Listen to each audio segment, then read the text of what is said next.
দেখা হইল শেষ, দেখতে দেখতে গোল্লায় গেল আমার সোনার বাংলাদেশ। এতটুকু একটু আমার সাথে গাইতে পারবেন সবাই ইনশাআল্লাহ?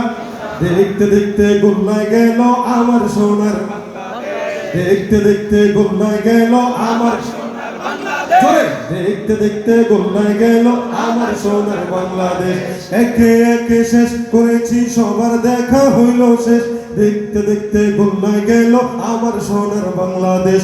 সোনার বাংলায় নাই রে সোনা, দুর্নীতিতে চ্যাম্পিয়ন, শান্তির বুলি শুনতে শুনতে আমরা বড় পেরেশান। সোনার বাংলায় নাই রে সোনা, দুর্নীতিতে চ্যাম্পিয়ন, শান্তির বুলি শুনতে শুনতে আমরা বড় পেরেশান। নেতাগণের রেশারেশি, জনগণের কর্মশেষ, দেখতে দেখতে গোল্লায় গেল আমার সোনার বাংলাদেশ, দেখতে দেখতে গোল্লায় গেল যাদের হাতে যায় ক্ষমতা, দেশ যেন বাপের ভিটা, রাখতে চেয়ার শুরু করে বিদেশিদের পাচাটা।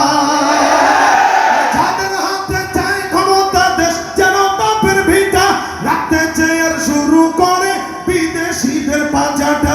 বিদেশিদের কথা মতো চালায় ওরা নিজের দেশ, দেখতে দেখতে গোল্লায় গেল আমার সোনার বাংলাদেশ। অভয়, আপনারা যদি অভয় দেন তাহলে আরো চালাবো। গত বিগত সরকারের আমলে এইগুলো গাওয়ার জন্য বলার জন্য ওই যে বিচারপতি একজন ছিল না, তো ওনারা আমার নামও লিস্টি করেছিল। তো এগুলো গাওয়ার কারণে, এগুলো বলার কারণে এখন ভয় পাচ্ছে এখানে মাননীয় সরকারের দুজন লোক আছে, গণপ্রজাতন্ত্রী বাংলাদেশ সরকারের, ওনারা যদি আমাদেরকে অভয় দেয়, আগামীর বাংলাদেশ হবে ইসলামের বাংলাদেশ। কথা বলেন ঠিক কিনা? মুসলমানের দেশ তোমাদের আছে খাতা কলমে, দোষের দোষী যে বাজারে শাস্তি পায় যে আলেমে। মুসলমানের দেশ তোমাদের আছে খাতা কলমে, দোষের দোষী যে বাজারে শাস্তি পায় যে আলেমে। ওরা ইসলাম বেঁচে ক্ষমতাটা পাকাপোক্ত করে বেশ, ইসলাম বেঁচে ক্ষমতাটা পাকাপোক্ত করে বেশ। দেখতে দেখতে গোল্লায় গেল আমার সোনার বাংলাদেশ, দেখতে দেখতে গোল্লায় গেল আমার সোনার বাংলাদেশ।